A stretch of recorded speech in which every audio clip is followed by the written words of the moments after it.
Hello friends, doctor Vivek Sharma, associate professor, department of botany, government Meera girls college, Udaipur. आज हम hatch and slack cycle के बारे में बात करेंगे। जैसा कि आप लोग जानते हैं कि अधिकांश पौधों के अंदर CO2 का फिक्सेशन C3 साइकिल के द्वारा या कैल्विन साइकिल के द्वारा होता है, परंतु कुछ पौधों में, स्पेशली ट्रॉपिकल प्लांट्स के अंदर, CO2 का fixation hatch and slack cycle या C4 साइकिल के द्वारा होता है। इसके बारे में हम डिटेल में पढ़ेंगे। हैच एंड स्लैक साइकिल, जिसको डाई कार्बोक्सिलिक एसिड पाथवे और C4 साइकिल भी कहते हैं, ये बीटा कार्बोक्सिलेशन पाथवे और कोऑपरेटिव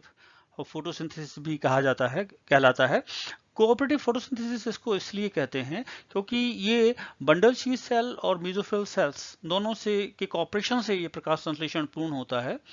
1965 से पूर्व ये माना जाता था कि एल्गी से लेकर के हायर प्लांट्स में प्रकाश संश्लेषण C3 साइकिल के द्वारा ही होता है, परंतु कॉटशेक, हॉर्ट एंड बार ने 1965 के अंदर ट्रेसर टेक्निक को यूज करते हुए, यानी कार्बन का C14 यूज किया और शुगर केन लीव्स के अंदर इसको यूज किया, और उन्होंने ये डेमोस्ट्रेट किया कि फोटोसिंथेसिस के दौरान एक 4 डाइकार्बोक्सिलिक एसिड का निर्माण होता है, जिसको ऑक्सलो एसीटेट या मेलेट या एस्पार्टेट भी कहा गया। और उसके बाद MD हैच और CR स्लैक ने 1966 के अंदर मेज प्लांट्स के अंदर ये पुष्टि करी कि इस प्लांट में प्रकाश संश्लेषण के द्वारा बनने वाला पहला जो स्टेबल प्रोडक्ट है वो C4 डाइकार्बोक्सिलिक एसिड ही है। और उन्होंने ये बताया कि जो C4 जो कंपाउंड हैं ये ऑक्सलो एसीटेट, मेलेट और एस्पार्टेट हो सकते हैं, और बहुत ही शॉर्ट समय पर इनका निर्माण हो जाता है फोटोसिंथेसिस के बाद इन C4 प्लांट्स के अंदर। और इन्होंने C4 साइकिल की डिस्कवरी की। ये जो C4 साइकिल है ये मुख्य रूप से कई फैमिलीज में पाई जाती है, जैसे सिप्रेसी के अंदर ये साइप्रस रोटेंडस के अंदर पाई जाती है। ग्रेमिनी के अंदर जो ट्रॉपिकल ग्रासेस हैं जैसे जियामीस यानी मक्का, सोरगम बाजरा, पेनिकम मैक्सिमम, सैक्रम ऑफिसिनेरम गन्ना, और कई डाइकोटिलेडन्स जो फैमिलीज हैं जैसे एमरेंथेसी के अंदर एमरेंथस और एट्रिप्लेक्स के में, तथा फैमिलीज जैसे कंपोजिटी, चिनोपोडियसी, यूफोर्बियसी, पोर्चुलिकेसी, इन सभी में C4 साइकिल पाई जाती है। और इन प्लांट्स के अंदर जो है पहला जो स्टेबल कंपाउंड है वो ऑक्सलो एसिटिक एसिड पाया जाता है, इसलिए इसको C4 साइकिल कहते हैं। और जिन पौधों में ये C4 साइकिल पाई जाती है उनको हम C4 प्लांट्स कहते हैं। Now characteristic of C4 plants. C4 जो प्लांट्स हैं इनमें क्रेंच प्रकार की एनाटॉमी पाई जाती है, और इनमें और C3 जो प्लांट्स हैं उन दोनों में एनाटॉमिकल डिफरेंसेस पाए जाते हैं, और जो C4 प्लांट्स हैं उनमें क्रेंच प्रकार की एनाटॉमी पाई जाती है। क्रेंच जो है एक जर्मन वर्ड है। ये जर्मन वर्ड क्रेंच से बना है, जिसका मतलब है रथ या रिंग या गार्लैंड या माला। और इन पौधों के अंदर C4 प्लांट्स के अंदर वेस्कुलर बंडल के चारों तरफ एक अरीय रूप से व्यवस्थित यानी radially arrange thin walled parenchymatous cells उपस्थित होते हैं, और जो कि उनके बाहर की तरफ पेरेन्काइमा मेसोफिल सेल्स होते हैं। और ये इस प्रकार से एक जो व्यवस्था है, अरेंजमेंट है, ये एक गार्लैंड की तरह, एक रैथ की तरह प्रतीत होती है, इसलिए इस प्रकार की एनाटॉमी को क्रेंच एनाटॉमी कहते हैं। C4 जो प्लांट्स हैं उसमें दो प्रकार के क्लोरोप्लास्ट पाए जाते हैं, और जो बंडल शीथ सेल्स हैं उनमें पाए जाने वाले जो क्लोरोप्लास्ट हैं वो आकार में बड़े होते हैं, उनमें ग्राना जो है अनुपस्थित होता है, यानी फोटोसिस्टम सेकंड नहीं पाया जाता। और इनमें बहुतायत में सेंट्रिपिटली अरेंज स्टार्च ग्रेन्स की उपस्थिति होती है। जबकि जो मेसोफिल सेल्स हैं उनमें उनकी जो लीफ हैं, उनकी पत्तियां हैं, उनमें जो क्लोरोप्लास्ट हैं वो छोटे होते हैं आकार में, और उनमें वेल डेवलप्ड ग्राना पाया जाता है, परंतु उनमें एक्यूमुलेटेड स्टार्च ग्रेन्स यानी एकत्रित स्टार्च नहीं पाया जाता। C4 साइकिल जो है वो मेसोफिल सेल्स में होती है C4 प्लांट के, जबकि C3 साइकिल जो है वो बंडल शीथ सेल्स के अंदर पाई जाती है। मेसोफिल सेल्स के अंदर फॉस्फोइनोल पायरेट कार्बोक्सिलेज एंजाइम पाया जाता है, जो कि कैटलाइज करता है CO2 के फिक्सेशन को और फॉस्फोइनोल पायरेट बनाता है ऑक्सलो एसिटिक एसिड से, जबकि बंडल शीथ सेल के अंदर हाई कंसंट्रेशन रुबिस्को की पाई जाती है और दूसरे एंजाइम्स कैल्विन साइकिल के उनकी पाई जाती है। और इस तरह से देखा जाए तो दो प्रकार के CO2 एक्सेप्टर यानी CO2 ग्राही पाए जाते हैं C4 प्लांट्स के अंदर। पहला है फॉस्फोइनोल पायरेट इन मेसोफिल सेल्स के अंदर फॉस्फोइनोल पायरेट के रूप में, और दूसरा है RUBP यानी राइबोलोज 1,5 बिसफॉस्फेट कार्बोक्सिलेज बिसफॉस्फेट, ये बंडल शीथ सेल में पाया जाता है। और इस तरह से अगर हम देखें तो जो फर्स्ट सिंथेसाइज स्टेबल कंपाउंड है वो 4 कार्बन कंपाउंड है ऑक्सलो एसिटिक एसिड, और C4 जो प्लांट्स है उनमें फोटो रेस्पिरेशन नहीं पाया जाता, क्योंकि उनमें जो C4 प्लांट्स हैं उनमें CO2 कंपनसेशन पॉइंट बहुत लो होता है, यानी लो CO2 कंसंट्रेशन पे वो CO2 को एब्जॉर्ब करने की क्षमता रखते हैं, और इसलिए वहां पर जो राइबोलोज बिसफॉस्फेट कार्बोक्सिलेज और ऑक्सीजनेस जो एंजाइम है वो अपना प्रभाव नहीं दिखा पाता और फोटो रेस्पिरेशन नहीं हो पाता। इसी प्रकार से जो C4 प्लांट्स हैं वो ट्रॉपिकल और सब ट्रॉपिकल एरिया में प्लांट्स में पाए जाते हैं, और इनमें बिल्कुल स्पष्ट रूप से श्रम का विभाजन पाया जाता है CO2 के स्थिरीकरण के संदर्भ में, CO2 को फिक्स करने के संदर्भ में। इसमें CO2 का C4 4 कार्बन एसिड्स में जो फिक्सेशन है वो मेसोफिल सेल्स के क्लोरोप्लास्ट में होता है, और इसी तरह से उसका फॉस्फोरेटेड शुगर का जो बनना है और स्टार्च का बनना है वो बंडल शीथ सेल के क्लोरोप्लास्ट में होता है। C4 प्लांट जो हैं वो हाईली प्रोडक्टिव होते हैं फोटोसिंथेटिकली, यानी प्रकाश संश्लेषण के लिए पूर्ण रूप से ये प्रोडक्टिव होते हैं, जबकि RUBP कार्बोक्सिलेज है उसका CO2 के प्रति लो एफिनिटी है, यानी निम्न लगाव है, और इसलिए ये जो फॉस्फोइनोल पायरेट कार्बोक्सिलेज एंजाइम है इसकी CO2 के प्रति उच्च लगाव है, यानी हाई एफिनिटी है, और इस प्रकार से ये फॉस्फोइनोल जो कार्बोक्सिलेज है वो एटमॉस्फेयर की कार्बन डाइऑक्साइड को लो कंसंट्रेशन पे, है ना, बहुत ही लो कंपनसेशन पॉइंट होता है इसका, और बहुत ही लो कंसंट्रेशन पे CO2 को लेकर के 4 कार्बन ऑक्सलो एसिटिक एसिड फिर मैलिक एसिड का निर्माण करता है, और फिर ये ट्रांसपोर्ट हो जाता है बंडल शीथ सेल के अंदर, वहां पर इसका डिकार्बोक्सिलेशन होता है, और इस तरह से ये बंडल शीथ सेल के अंदर कार्बन डाइऑक्साइड का भंडारण करता है, पूल बनाता है, और इस तरह से जो कैल्विन साइकिल है उसका जो ग्राही मॉलिक्यूल है राइबोलोज बिसफॉस्फेट वो उसको ग्रहण कर लेता है, और इस प्रकार से देखा जाए तो CO2 का जो कंपनसेशन पॉइंट है इसके अंदर C4 प्लांट्स के अंदर वो 0 से लेकर 10 ppm ऑफ CO2 तक होता है, जबकि C3 प्लांट के अंदर ये 50 से लेकर 150 ppm ऑफ CO2 होता है। Now reaction of hatch and slack cycle. Hatch and slack cycle जो है वो ऑपरेट करती है मेसोफिल सेल्स में और बंडल शीथ सेल्स में C4 प्लांट्स के, और इसमें इस साइकिल में 4 स्टेजेस होती हैं। पहली स्टेज है fixation of CO2 by carboxylation of phosphoenol pirate, जो एटमॉस्फेरिक जो वातावरण की CO2 है वो उसका कार्बोक्सिलेशन होता है, और ये फॉस्फोइनोल पायरेट इसको ग्रहण करता है, और ये मेसोफिल सेल्स के अंदर, और ये C4 एसिड यानी मेलेट या एस्पार्टेट का निर्माण करता है। अब ये जो C4 एसिड है दूसरी स्टेज में transport of C4 acid to the bundle sheath cell, अब ये जो C4 एसिड बना है मेलेट और एस्पार्टेट, ये इसका परिवहन हो जाता है, ट्रांसपोर्टेशन हो जाता है, कहां से, मेसोफिल सेल से बंडल शीथ सेल में, और वहां पर बंडल शीथ सेल में ये C4 एसिड जाके इसका डिकार्बोक्सिलेशन होता है, और ये वहां पर CO2 को जनरेट करता है। ये जो CO2 है ये रिड्यूस होती है कार्बोहाइड्रेट में कैल्विन साइकिल के थ्रू, और इसके बाद जो डिकार्बोक्सिलेशन से पायरुवेट और एलेनाइन जो कि C3 एसिड हैं ये बनते हैं, जो कि यहाँ पे डिकार्बोक्सिलेशन की वजह से बन रहे हैं। ये दोबारा वापस ट्रांसपोर्टेड हो जाते हैं, इनका परिवहन हो जाता है मीजोफिल सेल्स के अंदर, और इस तरह से जो फॉस्फोइनोल पायरेट जो कि CO2 का ग्राही है, इसका निर्माण होता है मीजोफिल सेल्स के अंदर। नाउ इसमें आप देख रहे हैं चित्र के अंदर, यहां पर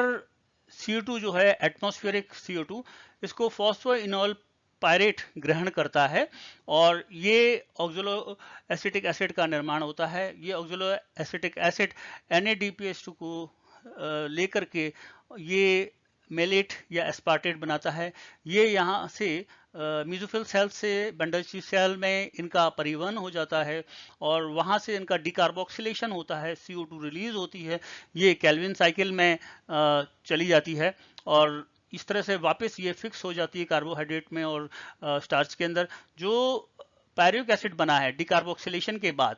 ये वापस ट्रांसपोर्टेड होता है मीजोफिल सेल्स के अंदर और वहाँ पर ये ATP को यूज करके फॉस्फोइनोल पायरेट जो कि ग्राही CO2 ग्राही मॉलिक्यूल है, इसका निर्माण होता है। ये पुनः वापस CO2 को फिक्स करने के लिए तैयार हो जाता है। नाउ डिटेल्स की अगर हम बात करें इस साइकिल की, तो इसमें सबसे पहले हम बात करेंगे reactions occurring in the chloroplast of mesophyll cells. जो मीजोफिल सेल्स के क्लोरोप्लास्ट हैं उसमें कौन कौन से रिएक्शन होते हैं। पहला है formation of oxaloacetic acid. Oxaloacetic acid का निर्माण C4 साइकिल के अंदर 3 कार्बन कंपाउंड जो है फॉस्फोइनोल पायरेट, ये पायरुविक एसिड, ये प्राइमरी एक्सेप्टर है CO2 का, प्राथमिक ग्राही मॉलिक्यूल है CO2 के लिए। और ये जो एटमॉस्फेयर की CO2 है सर्वप्रथम जल से कंबाइन होती है और मिलकर के बाइकार्बोनेट आयन का निर्माण करती है। और ये जो है इसके लिए जो एंजाइम है वो है कार्बोनिक एनहाइड्रेस, उसकी उपस्थिति में ये बाइकार्बोनेट का निर्माण करती है। और इसके बाद ये जो बाइकार्बोनेट एंजाइम बना है ये PEP यानी फॉस्फोइनोल पायरेट के साथ जुड़ता है। एंजाइम है यहाँ पर फॉस्फोइनोल पायरेट कार्बोक्सिलेज, उसकी उपस्थिति में जो कि फॉस्फोइनोल पायरेट कार्बोक्सिलेज ये मीजोफिल सेल्स में बहुतायत में उपस्थित होता है और इसकी उपस्थिति में ऑक्सलो एसिटिक एसिड का निर्माण होता है और इनऑर्गेनिक फॉस्फेट बनती है। सेकेंड स्टेप है formation of malic acid and aspartic acid. Malic acid और एस्पार्टिक एसिड का निर्माण या फॉर्मेशन। तो ऑक्सलो एसिटिक एसिड जो है वो बहुत ही अनस्टेबल कंपाउंड है और जल्दी से ये मैलिक एसिड और एस्पार्टिक एसिड में परिवर्तित हो जाता है और ऑक्सलो एसिटिक एसिड रिड्यूस होता है मैलिक एसिड में और उसके लिए लाइट जनरेटेड NADPH2 का यूज होती है, प्रयुक्त होती है। ये जो रिएक्शन है ये मैलिक डिहाइड्रोजनेज के द्वारा कैटलाइज होता है, ऑक्सलो एसिटिक एसिड और NADPH2। आप जानते हैं ये पिरिमिडीन न्यूक्लियोटाइड है और ये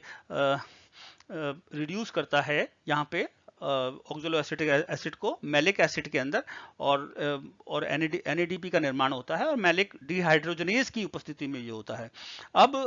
जो ऑक्सलो एसिटिक एसिड है ये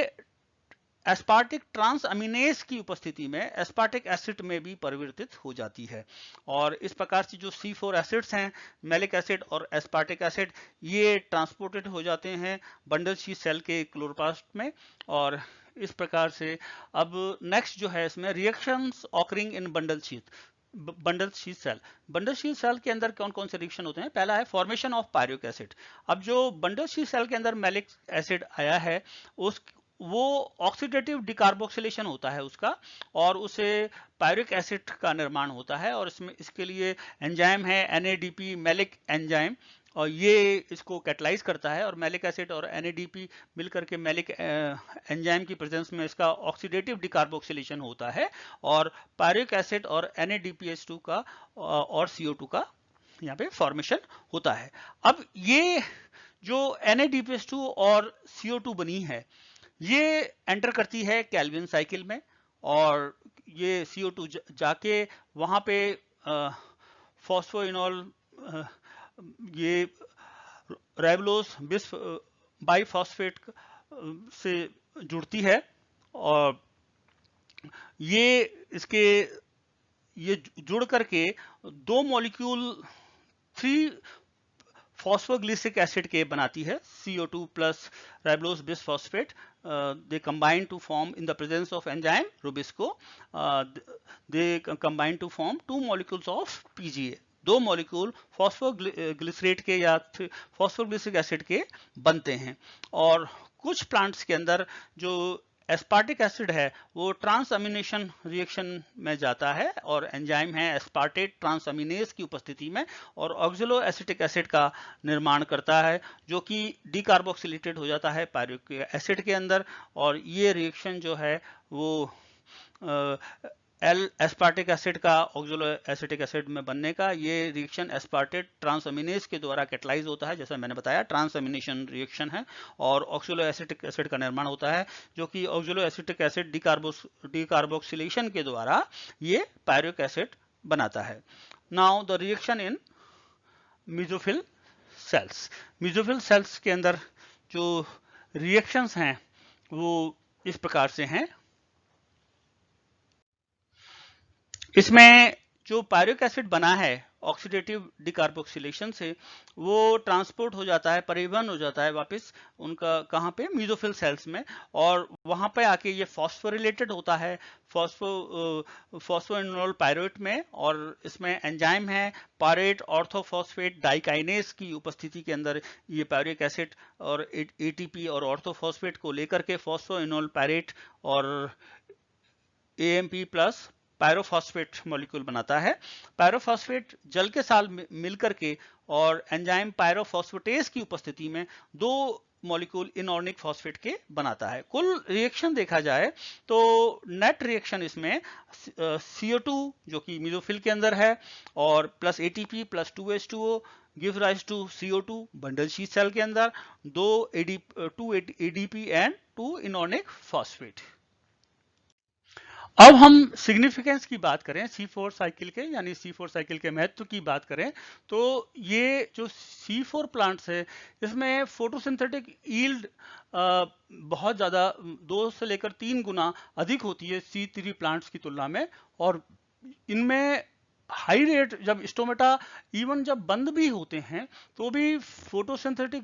फोटोसिंथेसिस की रेट है, यानी प्रकाश संश्लेषण की दर है, वो हाई मेंटेन रहती है। इसी प्रकार से इसमें देखा जाए तो हाई टेम्परेचर यानी अधिक तापक्रम और लाइट इंटेंसिटी की अधिकता के लिए इनमें एडेप्टिबिलिटी पाई जाती है, अनुकूलताएं पाई जाती हैं जो कि बढ़ती जाती हैं। और ये देखा जाए तो इसमें हाई टेम्परेचर यानी 25 से लेकर 30 डिग्री सेंटीग्रेड पे भी C4 प्लांट में इसमें जो CO2 फिक्सेशन की रेट है वो बढ़ती है। नाउ अगर हम इन दोनों C3 और C4 प्लांट्स के डिफरेंस की बात करें तो C3 प्लांट्स में जैसा कि आप जानते हैं कैल्विन साइकिल चलती है, C4 प्लांट्स में हैच एंड स्लैक साइकिल चलती है। इसमें पहला डिफरेंस देखें तो C3 cycle this is found in all photosynthetic plants, सभी प्रकाश संश्लेषी पादपों में ये C3 साइकिल पाई जाती है, जबकि C4 साइकिल जो है this is found only in tropical plants, खाली जो ट्रॉपिकल पौधे हैं उन्हीं में ये पाई जाती है। इसमें C3 साइकिल में first stable product is PGA 3 phosphoglyceric acid का निर्माण होता है जो कि 3 कार्बन कंपाउंड है। और इसी तरह से इसमें देखा जाए C4 साइकिल में तो इसमें जो प्रथम स्टेबल स्थायी जो प्रोडक्ट है वो ऑक्सोलो एसिटिक एसिड है जो कि 4 कार्बन कंपाउंड है। फिर अगर तीसरा पॉइंट हम देखते हैं कि इसमें खाली C3 साइकिल पाई जाती है C3 प्लांट्स के अंदर, जबकि C4 प्लांट्स के अंदर दोनों C4 और C3 साइकिल दोनों पाई जाती हैं। इसी तरह से हम इसमें देखें C3 प्लांट्स के अंदर ये all cell participating in photosynthesis have only one type of chloroplast, यानी जो सभी जो कोशिकाएं जिनमें प्रकाश संश्लेषण हो रहा है उनमें एक ही प्रकार का क्लोरोप्लास्ट हरित लवक पाया जाता है, जबकि C4 प्लांट्स के अंदर जो है डाइमॉर्फिक प्रकार टाइप का क्लोरोप्लास्ट पाया जाता है। क्लोरोप्लास्ट जो बंडल शीथ सेल का जो क्लोरोप्लास्ट है वो बेसोफिल सेल के क्लोरोप्लास्ट से डिफरेंट होता है, और इसमें जो बंडल शीथ सेल का क्लोरोप्लास्ट है वो आकार में बड़ा होता है और सेंट्रिपिटली अरेंज होता है, और उसमें ग्राना अनुपस्थित होता है, यानी फोटोसिस्टम सेकंड नहीं पाया जाता, जबकि म्यूजोफिल सेल्स के अंदर जो क्लोरोप्लास्ट है वो छोटा होता है और उसमें ग्राना उपस्थित होता है। और इस प्रकार की जो आकार की है एनाटॉमी है, इसको हम क्रेंज एनाटॉमी कहते हैं। Now here in the C3 plants, in each chloroplast both photosystem first and second are present। दोनों प्रकार के फोटोसिस्टम पाए जाते हैं, जबकि C4 प्लांट्स के अंदर जो बंडल शीथ सेल है उसमें फोटोसिस्टम सेकंड अनुपस्थित होता है, क्योंकि उसमें वहां पे ग्रेना नहीं होता और फोटोसिस्टम की अनुपस्थिति पाई जाती है। परंतु और इसीलिए ये NADPH2 के लिए, रिड्यूस्ड NADPH के लिए ये म्यूजोफिल सेल्स पे निर्भर रहते हैं। इसके बाद जो C3 प्लांट्स के अंदर प्राइमरी एक्सेप्टर है CO2 का, यानी CO2 का जो ग्राही मॉलिक्यूल है, एक्सेप्टर ग्राही मॉलिक्यूल है, वो राइबोलोज 1,5 बिसफॉस्फेट है, जबकि C4 प्लांट्स के अंदर जो प्राइमरी CO2 एक्सेप्टर है, यानी प्राथमिक ग्राही मॉलिक्यूल है, एक्सेप्टर है, वो फॉस्फोइनोल पायरुवेट है। इसी प्रकार से कैल्विन साइकिल के अंदर जो म्यूजोफिल के जो क्लोरोप्लास्ट हैं उनमें कैल्विन साइकिल के एंजाइम्स पाए जाते हैं, और जो म्यूजोफिल के अंदर कैल्विन साइकिल ऑपरेट करती है, संचालित होती है। इसी प्रकार से कैल्विन साइकिल के जो C4 प्लांट्स के अंदर जो कैल्विन साइकिल के एंजाइम से वो म्यूजोफिल में एब्सेंट होते हैं, जबकि वो बंडल शीथ सेल के अंदर उपस्थित होते हैं, क्योंकि बंडल शीथ सेल के अंदर कैल्विन साइकिल संचालित होती है, जबकि म्यूजोफिल सेल्स के अंदर C4 साइकिल संचालित होती है। Now in C3 plant CO2 absorption efficiency at low concentration, जब CO2 की एब्जॉर्प्शन की जो एफिशिएंसी है वो घट जाती है अगर CO2 का कंसंट्रेशन लो है, कम है, जबकि यहाँ पर C4 प्लांट के अंदर जो इसकी एब्जॉर्प्शन एफिशिएंसी है C4 प्लांट्स की CO2 की, वो हाई रहती है लो कंसंट्रेशन के ऊपर, इसलिए ये C4 प्लांट्स C3 प्लांट्स के मुकाबले ज़्यादा एफिशिएंट होते हैं in respect to CO2 fixation. और इसमें C3 प्लांट्स के अंदर CO2 compensation point 50 to 150 ppm होता है, 50 से लेकर 150 ppm CO2 होता है, जबकि C4 प्लांट के अंदर CO2 कंपनसेशन पॉइंट 0 से लेकर के 10 ppm CO2 होता है। फोटो रेस्पिरेशन, इनमें C3 प्लांट में फोटो रेस्पिरेशन की उपस्थिति होती है, और क्योंकि यहाँ पर CO2 कंपनसेशन पॉइंट जो है वो लो CO2 कंपनसेशन पॉइंट पे CO2 को ग्रहण नहीं कर पाते, और जो रुबिस्को है वो वहाँ पे ऑक्सीजनेज का काम करना शुरू कर देता है, इसलिए फोटो रेस्पिरेशन होता है, जबकि C4 प्लांट के अंदर फोटो रेस्पिरेशन एब्सेंट होता है, क्योंकि ये लो CO2 कंसंट्रेशन पे भी ये CO2 को ग्रहण कर लेते हैं, और इसलिए यहाँ पे फोटो रेस्पिरेशन, प्रकाशीय श्वसन अनुपस्थित होता है। इसमें C3 प्लांट्स के अंदर saturation intensity of photosynthesis reaches in the range of 1000 to 4000 foot candles. यहाँ पे जो फोटोसिंथेसिस की जो सैचुरेशन पॉइंट आ जाता है, जब अगर लाइट की इंटेंसिटी अब 1000 से लेकर के 4000 फुट कैंडल्स तक पहुंच जाती है, तो उसमें प्रकाश संश्लेषण में एक सैचुरेशन आ जाता है, स्थिरता आ जाती है, जबकि C4 प्लांट्स के अंदर पूरी सनलाइट मिलने के बावजूद भी सैचुरेशन पॉइंट नहीं आता। इसी प्रकार से देखा जाए तो C3 प्लांट्स के अंदर ऑप्टिमम टेम्परेचर प्रकाश संश्लेषण के लिए 10 से लेकर 25 डिग्री सेंटीग्रेड है, जबकि C4 प्लांट्स के अंदर जो ऑप्टिमम टेम्परेचर है प्रकाश संश्लेषण के लिए, फोटोसिंथेसिस के लिए, वो 30 से लेकर 45 डिग्री सेंटीग्रेड है। इसी प्रकार से हम इसमें देखें C3 प्लांट्स के अंदर तो for photosynthesis of one glucose molecule, एक ग्लूकोज मॉलिक्यूल के निर्माण के लिए 18 एटीपी की आवश्यकता होती है, जबकि C4 प्लांट के अंदर एक ग्लूकोज मॉलिक्यूल बनाने के लिए 30 एटीपी की आवश्यकता होती है। नेक्स्ट पॉइंट अगर हम इसमें देखते हैं C3 प्लांट्स के अंदर, तो इसमें CO2 एटीपी और NADPH2 का जो रेशियो है वो 1:3:2 है, जबकि C4 प्लांट्स के अंदर CO2 एटीपी और NADPH2 का रेशियो है वो 1:5:2 है। That's all.